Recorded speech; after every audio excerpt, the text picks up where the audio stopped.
Since I've had enough to do with dragons, I thought, perhaps, dragonflies.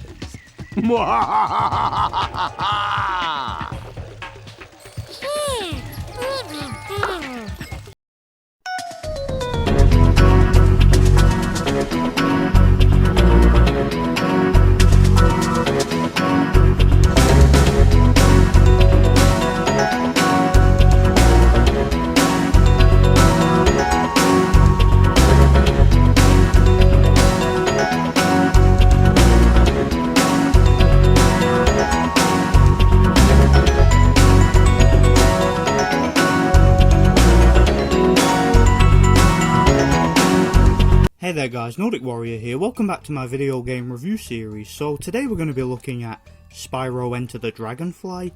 This game is the fourth game in the Spyro series and was the first game in the series not to be developed by Insomniac Games.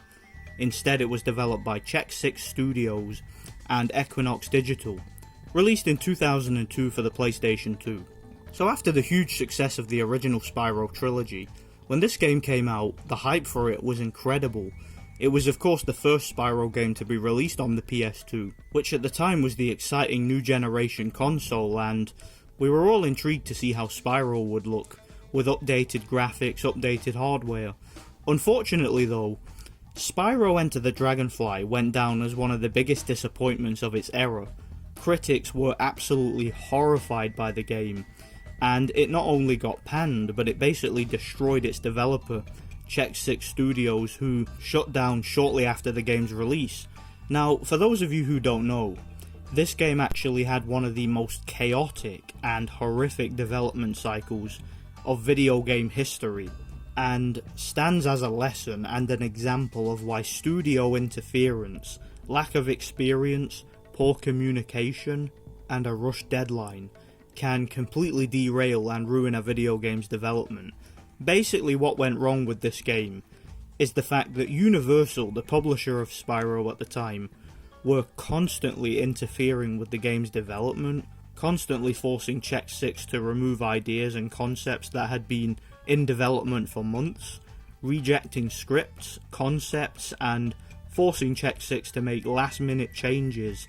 They also forced Check 6 to finish the game by a tight deadline in the holiday season, despite the fact that the game needed a lot more time in development, and clearly needed more polish. As a result of that, the game was released in a completely unfinished state. And I'm not just talking about technical issues here, I'm talking about the fact that literally half of this game is missing. Originally this game was meant to have 25 levels, it only has 8. There were meant to be several boss battles, it only has 1, and that's the final boss of the game. It was meant to have numerous cutscenes, there were only like 3 or 4. It was meant to have brand new villains working together with former villains of the series. Unfortunately, the only villain in the game is actually Ripto, who was of course the main villain of Spyro 2. This game is so unfinished that to this day I'm actually shocked that it got released.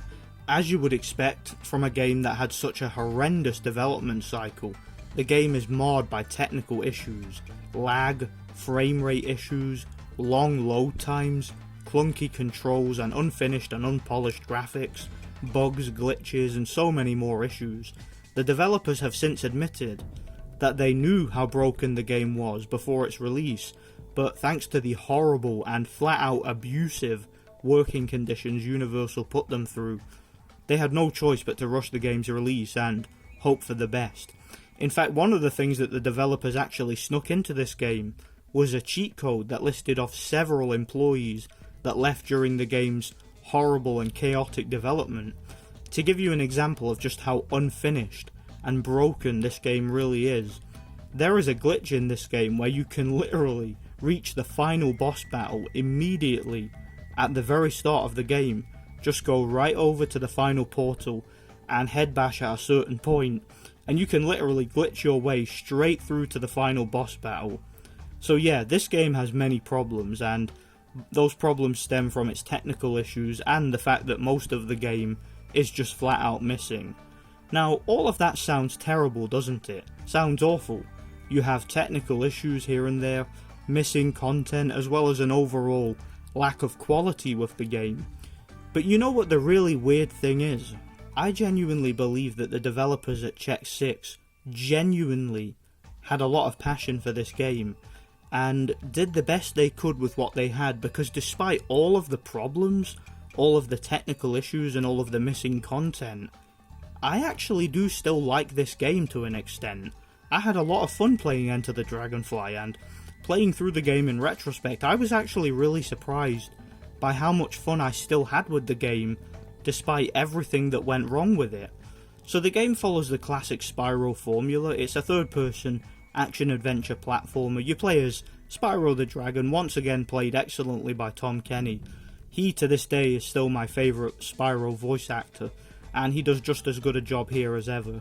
The game once again has that circular level design from previous games, and Spyro has to travel through portals to other worlds, meet new friends, fight Ripto's minions, and you have many collectibles, including gems which are scattered around the levels. Replacing the baby dragons from the last game, you now have to catch and collect dragonflies. There are 10 dragonflies in each level, some of which you have to chase and catch using your bubble breath, others you get for completing challenges or collecting items for various characters. The dragonflies are different colours and all have their own unique name. The dragonflies are cute and funny, and their inclusion into the game I do like. You know, they were an interesting collectible. You also collect various power stones that you take back to the spirit dragon in the game's main homeworld in exchange for a new breath power. These breath powers can be selected and used at any time during gameplay. You of course have Spyro's standard fire breath, bubble breath, which as I mentioned before is used to catch the dragonflies in the game. You have ice breath for freezing enemies and unlocking certain new areas, and lightning breath, which can be used as a weapon and is needed for several challenges. You also have a power called wing shield. Yeah, I only found one use for this, and it's in one of the later levels of the game, and I never needed to use it again. I like the way that these powers are implemented into the game, and it made the game's overall combat slightly more fun and engaging than it was in previous games, so that was one inclusion into the game that I liked. I like that they added that. I also really like the level design, because the game does encourage exploration, and to find its various collectibles you do have to look around a lot. Some of them are quite well hidden, and I had fun replaying and exploring each level. The game also has plenty of variation, lots of minigames and fun and engaging challenges. Vehicle sections, you get to drive tanks, fly planes, and even a UFO at one point to abduct and herd cows. That was pretty fun. Several slide sections and pretty cool platforming sections that are all really well made. These challenges are a lot of fun, and I really do think, like I said before, that the developers did the best they could with what they had to make the game as fun and as engaging as possible. And they certainly made the game varied. I mean, the game has a lot of variation. This still doesn't make up for the lack of story, of course, and it doesn't make up for the technical issues and the overall rushed feel of the game, but it at very least makes the game more playable. I mean, personally, and I don't know about you guys, I was never bored playing this game, and although I was disappointed and could see the potential for it to have been so much better, I still enjoyed the game nonetheless. For me, there's something about this game that actually makes me very sad in retrospect, and that is that I know for a fact that if Universal had given Check 6 more time to develop the game and had interfered less and been generally more supportive and fair, then I have no doubt that this game could have been a masterpiece and maybe could have been one of the best Spyro games. But unfortunately, this game will likely be remembered as a huge disappointment and a game that, like many others, just never lived up to the hype. It had so much potential, but that potential was so sadly wasted in exchange for being rushed out to meet a deadline and chance it rather than give the game the time and effort that it needed to be the best game it could possibly be. Thanks for watching, guys. I had a lot of fun revisiting this game. Enter the Dragonfly is a game that I will always have mixed feelings on. Of course, it's nowhere near as good as the original Spyro trilogy from Insomniac, but I still had fun with it nonetheless. It's just a shame that we never got to see the full version of the game in its finished form. I give this game a generous 5 out of 10. I would recommend Enter the Dragonfly if you can find the game very cheap, but just don't expect for it to be as fun or as well made as the previous Spyro games. 5 out of 10 I think is a fair score. Stay tuned for more retrospective video game reviews. I've got a lot of game reviews coming to the channel in the near future. Thanks for watching and God bless. Well, everything is finally back to normal. Isn't it, Spyro?